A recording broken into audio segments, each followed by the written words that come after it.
નમસ્તે વિદ્યાર્થી મિત્રો. તો વિદ્યાર્થીઓ, આપણે ગયા લેસનની અંદર ગ્રામરમાં ચેપ્ટર 1 શીખી ગયેલા. એમાં રિવિઝન શીખ્યું આપણે. ધ સિમ્પલ પ્રેઝન્ટ ટેન્સના ક્રિયાપદો શીખ્યા. એમ ઇઝ આર, બરાબર. પછી સંબંધ રૂપો શીખ્યા. આઈ હોય તો માય, વી હોય તો અવર, એ રીતે બધી ખાલી જગ્યાઓ શીખ્યા, બરાબર. હવે આજે આપણે એનાથી આગળ થોડું રિવિઝન કરી લઈશું. કદાચ ફર્સ્ટ સેમની એક્ઝામમાં તમારે ક્રિયાપદના ભૂતકાળના રૂપો પણ કદાચ પૂછી શકાય, બરાબર. પ્રથમ સત્રનું છે એટલે તો આપણે થોડું એનું રિવિઝન કરી લઈએ. તો સૌથી પહેલાં બેટા આપણે એના નિયમો શીખીશું. ક્રિયાપદની ભૂતકાળના રૂપ લગાવવાના આપણે નિયમો શીખીશું. ધ સિમ્પલ પાસ્ટ ટેન્સ એટલે સાદો ભૂતકાળ. એમાં જો નિયમ છે કે ભૂતકાળનું રૂપ કેવી રીતે બનાવાય, તો પહેલો નિયમ છે કે ક્રિયાપદના મૂળ રૂપને ડી કે ઈડી પ્રત્યય લગાવવાથી ક્રિયાપદનું ભૂતકાળનું રૂપ બનાવવામાં આવે છે. પહેલા તો એ સમજ પડી કે ક્રિયાપદને ઈ લગાવશે કાં તો ડી લગાવવાથી ભૂતકાળનું રૂપ બને છે. હવે ઈ કયા ક્રિયાપદને લગાવાય અને ઈડી કયા ક્રિયાપદને લગાવાય, ડી કે ઈડી કયા ક્રિયાપદને કેવી રીતે લગાવાય એ સમજીએ આપણે. તો બીજો નિયમ છે ક્રિયાપદના મૂળ રૂપને ઈ હોય તો માત્ર ડી પ્રત્યય જ લાગશે. સમજણ પડી? ક્રિયાપદના મૂળ રૂપને ઈ લાગેલો હોય તો માત્ર એને ડી પ્રત્યય, પછી એને ફરીથી ઈડી પ્રત્યય લગાવવાની જરૂર નથી. ઓકે બેટા? દાખલા તરીકે જુઓ, ડાન્સ, DANCE, ડાન્સ. ડાન્સ એટલે ડાન્સ કરો તો ડાન્સ્ડ, બરાબર. એને ફક્ત ડી લગાવવામાં આવે છે. બીજું છે બેટ, BATE નો અહીંયા છેલ્લો અક્ષર ઈ આપે છે તો અહીંયા BATED, પછી એને ફરીથી ઈડી પ્રત્યય લગાવવાની જરૂર નથી. ઓકે બેટા? ક્લિયર? ત્રીજો નિયમ છે ક્રિયાપદના અંતે વ્યંજન વત્તા વાય હોય. વ્યંજન વત્તા વાય એટલે શું? કે ક્રિયાપદનો છેલ્લો અક્ષર વાય આપેલો હોય અને એની પહેલા કોઈ પણ વ્યંજન આપેલું હોય. વ્યંજન એટલે શું? કે એ, ઈ, આઈ, ઓ, યુ સિવાયના બધા જ મૂળાક્ષરો, એ 5 સ્વર છે. એ સિવાયના કોઈ પણ મૂળાક્ષર આપેલો હોય તો વાય નો આઈ કરી અને ઈડી પ્રત્યય લગાડવામાં આવે છે. ફરીથી સમજી લો, ક્રિયાપદને છેલ્લો અક્ષર વાય આપેલો હોય અને એની પહેલા સ્વર આપેલો હોય, વ્યંજન આપેલો હોય તો વાય નો આઈ કરી અને ઈડી પ્રત્યય લગાવવામાં આવે છે, બરાબર. વાય નો શું થઈ જશે? આઈ, અને પછી ઈડી પ્રત્યય લગાવવાનું. દાખલા તરીકે જુઓ, મેરી, અહીંયા છેલ્લો અક્ષર વાય છે પણ એના પહેલા શું છે? વ્યંજન આર, તો વાય નો આઈ કરી અને ઈડી પ્રત્યય લગાવવામાં આવે છે. અહીંયા છે કેરી, તો અહીંયા પણ વાય છે, અહીંયા પણ આર છે, તો કેરી, વાય નો આઈ કરી અને ઈડી પ્રત્યય લગાવવામાં આવે છે. પડી બેટા સમજણ? ચોથો નિયમ જોઈએ હવે આપણે કે ક્રિયાપદને અંતે સ્વર વત્તા વાય હોય. આપણે પહેલા ઉપર જોઈ વ્યંજન વત્તા વાય, બરાબર. અહીંયા શું છે? સ્વર વત્તા વાય. તો ક્રિયાપદનો છેલ્લો અક્ષર વાય આપેલો હોય, એની પહેલા સ્વર આપેલો હોય તો ઈડી પ્રત્યય લગાડવો, પછી વાય નો આઈ ઈડી થતો નથી. દાખલા તરીકે સ્ટેજ, STAY, તો વાય આપેલો છે, એની પહેલા સ્વર આપે છે, બરાબર. તો સ્ટેજ. અહીંયા છે પ્લે, તો છે પ્લે, બરાબર. પાંચમું છે ક્રિયાપદને અંતે વ્યંજન હોય અને તેની આગળ સ્વર A, E, I, O હોય તો છેલ્લો અક્ષર બેવડાઈને ઈડી પ્રત્યય લાગે છે, બરાબર. ક્રિયાપદને અંતે વ્યંજન હોય, વ્યંજન, બરાબર, અને એની આગળ કેટલા? એક જ સ્વર. કેટલા સ્વર? એક જ સ્વર હોય તો છેલ્લો અક્ષર બેવડાવીને ઈડી પ્રત્યય લાગે છે. દાખલા તરીકે જુઓ, સ્ટોપ, STOP, તો છેલ્લો અક્ષર P છે પણ એની આગળ સ્વર છે O, પણ કેટલો છે? એક જ સ્વર છે, તો સ્ટોપ્ડ, ડબલ P ઈડી થઈ જશે. બીજું છે bat, BAT, batted, double T ED. Clap, CLAP, તો CLA ડબલ P ઈડી. એનાથી ઉલટું ક્રિયાપદને અંતે વ્યંજન હોય અને તેની પહેલા બે સ્વર હોય કેટલા? 2 સ્વર હોય તો પછી પાછો છેલ્લો અક્ષર બેવડાતો નથી. હમણાં આપણે જોયું પણ એમાં એક જ સ્વર હોય. છેલ્લો અક્ષર વ્યંજન હોય પણ એની પહેલા એક જ સ્વર હોય તો છેલ્લો અક્ષર બેવડાશે. બરાબર બેટા? પણ અહીંયા ક્રિયાપદનો છેલ્લો અક્ષર વ્યંજન આપેલો હોય એની પહેલા 2 સ્વર આપેલા હોય તો છેલ્લો અક્ષર બેવડાતો નથી. બરાબર? દાખલા તરીકે જુઓ, શાઉટ, SHOUT, શાઉટ, તો શાઉટેડ. બરાબર? જુઓ અહીંયા 2 ઓ અને યુ 2 સ્વર છે તો છેલ્લો અક્ષર વ્યંજન છે એની પહેલા 2 સ્વર છે તો છેલ્લો અક્ષર બેવડાતો નથી. દાખલા તરીકે કુક, COOK, તો કે ની પહેલા 2 ઓ આપ્યા છે તો કુકડ, એમાં ડબલ કે થઈ ગયું નહીં થાય. સાતમો નિયમ, ક્રિયાપદને છેલ્લો અક્ષર L આપેલો હોય, માત્ર L. બરાબર? તો L હંમેશા બેવડાઈને જ ઈડી લગાડવો. દાખલા તરીકે કમ્પેલ, તો કમ્પેન્ડ, ડબલ L ઈડી થઈ જશે. બરાબર? છેલ્લો અક્ષર L આપેલો હોય તો L બેવડાઈ દેવાનો. બરાબર? Excel, excel, double L E D. Okay બેટા? હવે બીજો નિયમ એ છે કે અમુક 4 ક્રિયાપદો એવા છે કે જેને ડી પણ નથી લાગતો, ઈડી પણ નથી લાગતો અને એનો સ્પેલિંગ અને ઉચ્ચાર બદલાઈ જાય છે. એવા 4 ક્રિયાપદો કયા છે ખબર છે? સ્પેલિંગ એનો એ જ રહે છે. બરાબર? ફક્ત ઉચ્ચાર બદલાય છે એનો. Cut, cut, shirt, shirt, put, put, read, red. એના સ્પેલિંગ એનો એ જ રહે છે. બરાબર? ઉચ્ચાર પણ એનો એ જ રહે છે પણ કહેવાય શું છે? ભૂતકાળના રૂપો. Cut, put, shut, read, cut, put, shut, read. બરાબર? આમાં ડી પણ નથી લાગતો, ઈડી પણ નથી લાગતો પણ એના ભૂતકાળના રૂપ બનાવવામાં આવે તો એનો એ જ સ્પેલિંગ મૂકવામાં આવે છે. હવે આપણે કેટલાક અનિયમિત ક્રિયાપદોના ભૂતકાળના રૂપ જોઈએ. અનિયમિત એટલે જેને ડી પણ નથી લાગતો અને ઈડી પણ નથી લાગતો પણ આખો સ્પેલિંગ અને ઉચ્ચાર બેવ બદલાઈ જાય છે. એને અનિયમિત ક્રિયાપદના ભૂતકાળના રૂપો કહેવામાં આવે છે. બરાબર? તો આપણે એ અનિયમિત ક્રિયાપદના ભૂતકાળના રૂપો આપણે જોઈએ કયા છે.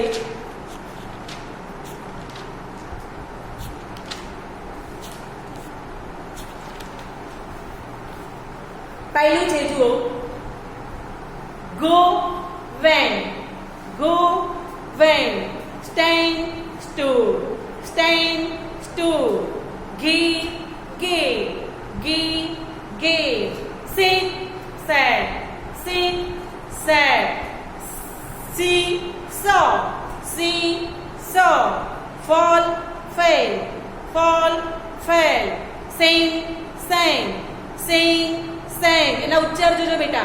બરાબર? અહીંયા શું છે? એના અર્થ ગો એટલે જવું, વેન્ટ એટલે ગયો. જે ક્રિયા પૂરી થઈ ગઈ છે એ બતાવવામાં આવે છે. સ્ટેન્ડ, સ્ટૂડ, સ્ટેન્ડ એટલે ઊભા રહેવું અને સ્ટૂડ એટલે ઊભો રહ્યો. બરાબર? ગીવ, ગેવ, આપ્યું, આપવું, આપ્યું. સીટ, સેટ, બેસવું, બેઠો. અર્થ તો ખબર પડે છે ને બેટા તમને? બરાબર? પેલું પાસ્ટ ટેન્સમાં જતું રહેશે. Fall, fail, fall, fell, sing, sang, sing, sang, run, ran, run, ran, drink, drank, drink, drank, teach, taught. આ બધાને ડી પણ નથી લાગતો, ઈડી પણ નથી લાગતો પણ સ્પેલિંગ તમારે તૈયાર કરવાના છે. બરાબર? તમારે આ સ્પેલિંગ તૈયાર જ કરવા પડશે કારણ કે જો ડી કે ઈડી લગાવી દીધું તમારે આખું રૂપ ખોટું પડશે. teach, taught, teach, taught, make, made. ઘણા લોકો શું કરે છે? મેક નું મેકડ. ઘણા લોકો શું કરશે? મેક નું મેકડ પણ આખું રૂપ તમારું ખોટું પડે. Make, made, make, made, find, found, find, found, sell, sold, sell, sold, shine, shone, shine, shone, hear, heard, hear, heard, hear, heard, learn, learned. T ઉચ્ચાર બોલે છે જુઓ. Learned, learn, learned, tell, told, tell, told, say, said, say, said, come, came, come, came, take, took, take, took, swim, swam, swim, swam, draw, drew, draw, drew,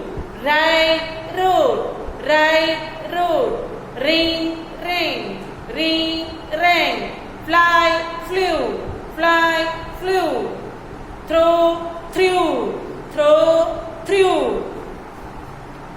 begin, begun, begin, begun, think, thought, think, thought, grow, grew, grow, grew, eat, ate, eat, ate, sleep, slept. પછી sleep કરશો તો ખોટું. Sleep, slept. SLEPT. Wear, wore, wear, wore. Rise, rose, rise, rose. Stand, stood, stand, stood. અને હમણાં આપણે જોઈએ કે અમુક ક્રિયાપદોના ભૂતકાળના રૂપ બદલાતા નથી. તો કટ, પુટ, શટ, રીડ એના એ જ રહે છે. બરાબર. ભૂતકાળનું રૂપ તો કદાચ કે આનું ભૂતકાળનું રૂપ બનાવો તો એનો એ સ્પેલિંગ મૂકી દેવાનો. એમાં કોઈ ડી કે ડી પણ નથી લાગતું, સ્પેલિંગ પણ બદલાતો નથી. બરાબર. ઉચ્ચાર પણ બદલાતો નથી, એનું એ જ છે. હવે આપણે જોઈએ બેટા સાદા ભૂતકાળમાં પ્રશ્નો. જેમ આપણે સાદા વર્તમાનકાળમાં જોઈએ બેટા પ્રશ્નો, એવી રીતે અહીંયા સાદા ભૂતકાળની અંદર પ્રશ્નો જોઈએ. WH થી બનતા પ્રશ્નો. તો તમને ખબર છે કે હુંની જગ્યાએ કોઈ પણ વ્યક્તિનું નામ આવી શકે છે. બરાબર. પણ હુંની સાથે જ્યારે પ્રશ્ન કરો ત્યારે ડીડનો ઉપયોગ કરાતો નથી. પણ વોર, વેર, વેરની સાથે ડીડનો ઉપયોગ કરે. સહાયકારક ક્રિયાપદ ડીડનો ઉપયોગ તમારે કરવો પડે છે. જેમ ડુ અને ડઝ નું ભૂતકાળ ડીડ હતું ને બેટા, ડુ અને ડઝ નું ભૂતકાળ ડીડ હતું ને, તો અહીંયા WH થી બનતા પ્રશ્નો જો તમારે કરવાના હોય તો તમારે ડીડ ક્રિયાપદનો ઉપયોગ કરવો પડે છે. જ્યારે હુંથી પ્રશ્ન કરો ત્યારે ક્રિયાપદનું મૂળ રૂપ મૂકીને જ પ્રશ્ન કરવામાં આવે છે. દાખલા તરીકે જુઓ, હુ સોલ્ડ WH થી બનતા પ્રશ્નો અને તેના ઉત્તરો. પહેલો પ્રશ્ન છે હુ વાળો. જો હુ સોલ્ડ the carrots, CARROTS. બરાબર. અહીંયા જો સોલ્ડ કોનું ભૂતકાળ છે બેટા? સેલનું. હુ સોલ્ડ the carrots, કોણે ગાજર વેચ્યા. તો અહીંયા હુ ની જગ્યાએ તમારે શું આવશે? ફક્ત વ્યક્તિનું નામ. બરાબર. એના ઉત્તરની અંદર ફક્ત તમારે વ્યક્તિનું નામ આવશે. બાકી વાક્યની અંદર જે છે એ તમારે બધું મૂકી દેવાનું રહેશે. દાખલા તરીકે કાંજી એન્ડ મંજી બે નામ છે. કાંજી એન્ડ મંજી. એક વ્યક્તિ હોય તો એક વ્યક્તિનું નામ લખી દેવાનું. Sold the કેરટ્સ. બરાબર. એવી રીતે બીજો પ્રશ્ન છે. જો અહીંયા વોટથી પ્રશ્ન પૂછવામાં આવ્યો છે તો વોટની જગ્યાએ તમારે ડાયરેક્ટ ક્રિયાપદનો ઉપયોગ નથી કર્યો. વોટ WH થી બનતામાં હુ સિવાયના બધા જ પ્રશ્ન સૂચક શબ્દોમાં ડીડનો ઉપયોગ કરવામાં આવે છે. What did Jatin throw? What did Jatin throw? જતીને શું ફેંક્યું? અહીંયા ડીડનો ઉપયોગ કર્યો છે. હવે ધ્યાન રાખજો, જ્યારે જ્યારે તમે ડીડ વાળા પ્રશ્ન સૂચક શબ્દનો ઉપયોગ કરી ઉત્તર આપો છો ત્યારે જવાબની અંદર તમારે જે મૂળ રૂપ હોય એનું તમારે ભૂતકાળનું રૂપ લખવામાં આવે છે. ડીડ નીકળી જશે. અહીંયા ડીડ વત્તા થ્રો. બરાબર. અહીંયા જ્યારે ડીડથી પ્રશ્ન પૂછો છો ત્યારે તમારે ક્રિયાપદનું મૂળ રૂપ મૂકવામાં આવે છે. જ્યારે તમે એનો ઉત્તર આપો છો અને ડીડ નીકળી જાય છે ત્યારે ક્રિયાપદનું ભૂતકાળનું રૂપ મૂકવામાં આવે છે. ઓકે બેટા, ક્લિયર? અહીંયા આપણે આનો જવાબ આપીશું કે વોટ ડીડ જતીન થ્રો? તો જતીન, વોટ નો જવાબ હંમેશા કોઈ પણ વસ્તુ શું ફેંક્યું તો કોઈ પણ નામ એડ કરવું પડશે. બરાબર. તો જતીન થ્રો નું શું થઈ જશે? થ્રીવ. થ્રીવ. અહીંયા ડીડ નીકળી ગયું તો થ્રો નું શું આવી જશે? થ્રીવ. હવે તમારે કોઈ પણ વસ્તુનું નામ એડ શું ફેંક્યું તો તમે એક્ઝામની અંદર તમને બ્રેકેટની અંદર વસ્તુનું નામ આપેલું હશે તો એ કૌંસનો શબ્દનો ઉપયોગ કરી અને તમારે અહીંયા આન્સર લખવાનો છે. તો જતીન થ્રીવ અહીંયા આવશે દાખલા તરીકે અ બોક્સ. બરાબર. ચલો બોક્સનો ઉપયોગ કરો. તો જતીન થ્રીવ અ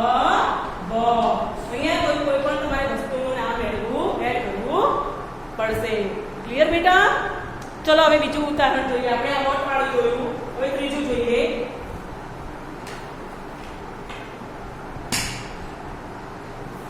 વેર. ચલો વેર શું બતાવે છે બેટા? વેર વાળી વેરથી જ્યારે પ્રશ્ન પૂછેલો હોય છે ત્યારે તમારે સ્થળનો નિર્દેશ કરવાનો હોય છે. વેર સ્થળ બતાવે છે, બરાબર? તો જુઓ, વેર ડીડ યુ, અહીંયા પણ ડીડ નો ઉપયોગ કર્યો છે. Where did you keep your purse? Keep your purse. અહીંયા તમને આપેલું છે ઓન ધ ટેબલ. અહીંયા સ્થળ આપ્યું છે, તમે તમારું પર્સ ક્યાં મૂક્યું? બરાબર? તો જુઓ, અહીંયા બેઠી તો તમારી જગ્યા આવી ગઈ ઓન ધ ટેબલ. અહીંયા તમારે લખવાનું છે કે આઈ, હવે અહીંયા ડીડ નીકળી જશે તો અહીંયા કીપનું શું થઈ જશે બેટા? કેપ. અનિયમિત ક્રિયા પછી કીપડ ના આવે, બરાબર? શું આવશે? Kept. I keep my purse. I keep my purse. અહીંયા તમને યુ થી પ્રશ્ન પૂછ્યો છે, પણ તમને પ્રશ્ન પૂછે ત્યારે તમે જવાબ માય થી ઉપયોગ કરો છો. તમે જાતે જવાબ આપો ત્યારે તમે યુ નો ઉપયોગ નહીં કરો. હું તમને ગુજરાતીમાં પૂછું, તમે તમારું પર્સ ક્યાં મૂક્યું? તો તમે તમારું પર્સ થી જવાબ નહીં બોલો, મારું પર્સ થી બોલશો. એટલે આપણે શેનો ઉપયોગ કરીશું? My. I keep my purse on the table. Clear બેટા? એટલે મુખ્ય પ્રશ્ન જો આપણે વેર થી જોયો, વોટ થી જોયો. હવે આપણે જોઈશું આગળ વેન, સમયથી જોઈશું, બરાબર?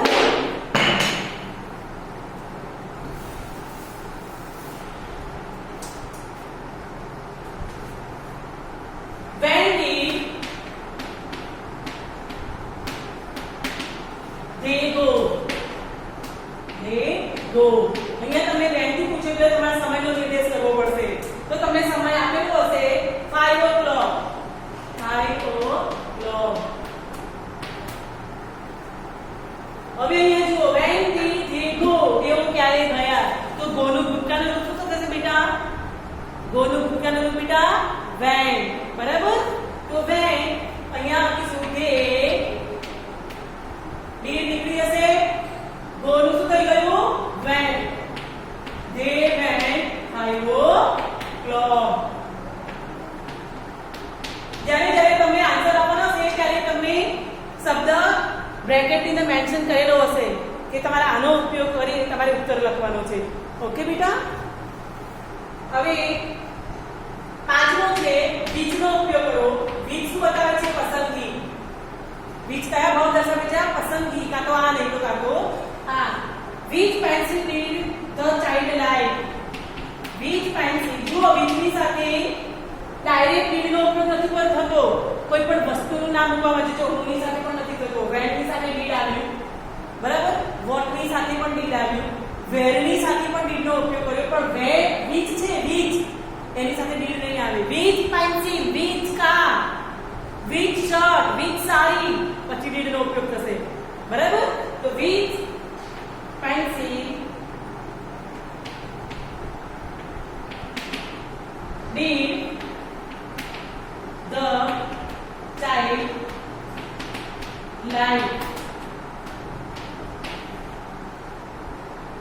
તો અહીં કલરનું આપ્યું છે, રેડ કલર, બ્લુ કલર, કોઈ પણ કલરનું નામ આપ્યું છે. કઈ પેન્સિલ બાળકને ગમી? તો અહીંયા જવાબમાં શું હશે? The child like the red pencil. બાળકને રેડ પેન્સિલ ગમી. બરાબર બેટા? હવે છે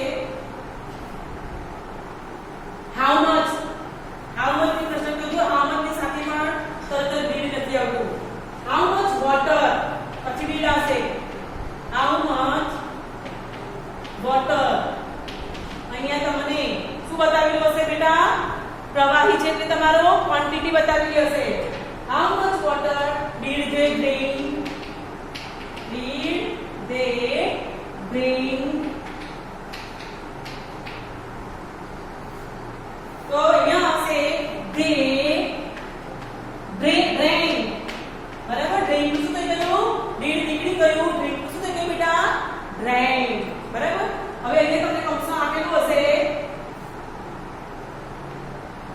little, little. So they drank little water. થોડું આપેલું હોય, 2 ગ્લાસ આપેલું હોય, 1 ગ્લાસ આપેલું હોય, બરાબર, કોઈ બી પણ એ તમને ક્વોન્ટિટી આપેલી હશે. અહીંયા 2 હોય, 2 ગ્લાસ આપેલું હોય તો they drank 2 glass water. બરાબર, લિટર છે તો લિટર લખ્યું, 2 ગ્લાસ હોય તો 2 ગ્લાસ પણ લખાય. તમને ટૂંકમાં ક્વોન્ટિટી બતાવવામાં આવે છે. તો બેટા તમે આશા છે કે તમને ભૂતકાળના રૂપોમાં બરાબર સમજ પડી ગઈ હશે. હવે તમારે એક્સરસાઇઝ છે બેટા. એક્સરસાઇઝ ની અંદર આપણે જોઈએ પહેલી એક્સરસાઇઝ જુઓ, સરલા ખાલી જગ્યા સંસ્કૃત. ચલો બોલો બેટા. લર્ન છે, LEARN, લર્ન. તો લર્ન નું શું કર્યું હતું આપણે? LEARNT, learn. સરલા લર્ન, બરાબર, સંસ્કૃત. પછી બીજું છે the policeman stopped the thief. the policeman stopped the, તો સ્ટોપ નું શું થશે? stopped, બરાબર, stopped, ડબલ PED. જો એની આગળ એક સ્વર છે તો stopped થશે. ત્રીજું છે નૈના ખાલી જગ્યા અ લેટર. નૈના તો રાઈટ નું શું થશે બેટા? wrote. રાઇટલ નહીં થાય, બરાબર, wrote. ત્રીજું ધ સ્ટુડન્ટ્સ ખાલી જગ્યા અસંગ, સિંગ નું sang, SANG. પાંચમું છે તે ખાલી જગ્યા હોમ અર્લી. તો ગો નું શું થશે? went. આ બધા તમારે નિયમિત, અનિયમિત, ડી વાળા, ઈડી વાળા બધા જ ક્રિયાપદો ભેગા છે એટલે તમારે નિયમ યાદ કરી અને તમારે ખાલી જગ્યાઓ પૂરવાની રહેશે. ચલો છઠ્ઠું છે ધ ટીચર ખાલી જગ્યા ધ પોએમ. લાઈક નું શું થાય? લાઈકડ. સાતમું છે વી ખાલી જગ્યા ધ પિકનિક. એન્જોય નું એન્જોયડ, બરાબર. જો અહીંયા પહેલો છેલ્લો અક્ષર વાય છે પણ એની આગળ સ્વર છે, પણ વાય ની પહેલા સ્વર હોય તો વાય નો આઈઈડી થતો નથી, બરાબર. આઠમું છે મેથ્યુઝ ખાલી જગ્યા ધ બોલ. બોલો થ્રો નું શું થશે? Through, THREW. નવમું છે કેતન ખાલી જગ્યા નિયર ધ ડોર. તો સ્ટેન્ડ નું શું થશે બેટા? સ્ટૂડ, બરાબર, સ્ટેન્ડ નું સ્ટૂડ. અને 10મું છે હિના ખાલી જગ્યા ફોર ધ બોય. બોલો ક્રાય નું શું થશે બેટા? ક્રાઇડ. કારણ કે છેલ્લો અક્ષર વાય છે એની પહેલા એક સ્વર છે આર, તો વાય નું શું થશે? આઈઈડી, બરાબર. ઓકે બેટા, ક્લિયર. હવે આપણે કૌંસમાં આપેલા શબ્દનો ઉપયોગ કરી હમણાં આપણે એક્સરસાઇઝ જોઈને બેટા એ છે તો what did Mister Desai buy. કૌંસમાં આપ્યું છે બુક્સ, તો બુક્સ નો ઉપયોગ કરી જવાબ લખો, બરાબર. મિસ્ટર દેસાઈએ શું કર્યું? તો બાય નું શું કરશો? બોટ. તો mister Desai boat, mister Desai boat, BOUGHT, bought books. ના લખ્યું હોય તો બેટા લખવા માંડ. લખ્યું છે બેટા? તો લખવા માંડો. ચલો બીજું છે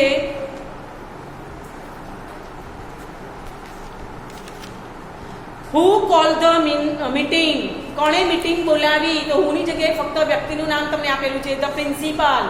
તો પ્રિન્સિપાલ શબ્દનો ઉપયોગ કરી અને બાકી તમારે બધું એનું લખી દેવાનું છે. હું ની જગ્યાએ પ્રિન્સિપાલ આવી જશે.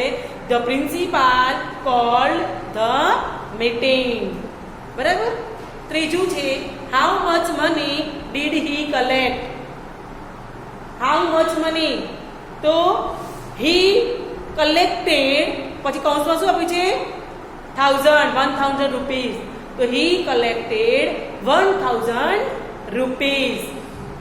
ચોથું છે when did ગીત go to મુંબઈ. ગીત ક્યારે મુંબઈ ગયો? તો તમારે સમયનો ઉપયોગ કરો લાસ્ટ સન્ડે, બરાબર.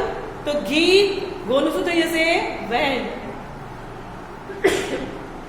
ગીત went to Mumbai last Sunday. પાંચમું છે which house did you like. પસંદગીના અર્થમાં છે તો ધ બિગ હાઉસ, તો I liked the big house. પછી ડીડ નીકળી જશે અને અહીંયા તમારે બોનું વેન્ટ થઈ જશે. પછી આઠમું છે હુ caught the ball. Who caught the ball, તો અર્જુન છે તો અર્જુન હુંની જગ્યાએ અર્જુન આવી જશે, અર્જુન કોટ ધ બોલ. આઠમું છે which game did Sheetal play. કઈ ગેમ રમે છે તો કોઈ ચોઈસનું નામ છે, તમારે ચોઈસ કોઈ પણ પ્લે ચોઈસ કરવાની છે. તો શીતલ પ્લે બેડમિન્ટન. કોઈ પણ ગેમ ચૂઝ કરી અને તમારે ગેમનું નામ લખવાનું, તો શીતલ પ્લે બેડમિન્ટન. નવમું છે how many balloons did he sell. How many છે સંખ્યા બતાવે છે, તો તમારે કોઈ પણ સંખ્યાનો ઉપયોગ કરવો પડશે. તો 12 આપી છે, તો હી સોલ્ડ 12 બલૂન્સ. એને 16 ફુગ્ગા વેચ્યા. 10મું છે what did the teacher teach. Teacher શું ભણાવે છે, તો કોઈ પણ સબ્જેક્ટનું નામ હશે અથવા ન્યૂ લેસન છે. જુઓ the teacher taught a new lesson. Okay બેટા, તો તમને WH થી બનતા પ્રશ્નોના ઉત્તર લખવામાં તમને સમજ પડી હશે. ઓકે બેટા, એક્ઝામની અંદર કદાચ આવે તો તમે હવે ભૂલ કરશો ને એવી મને ખાતરી છે. બરાબર બેટા, ડીડનો પ્રશ્નવાચકમાં ડીડનો ઉપયોગ કરેલો હોય તો કાઢી નાખવાનું અને ક્રિયાપદનું ભૂતકાળનું રૂપ મૂકી તમારે આન્સર આપવાનો રહેશે. થેન્ક યુ બેટા.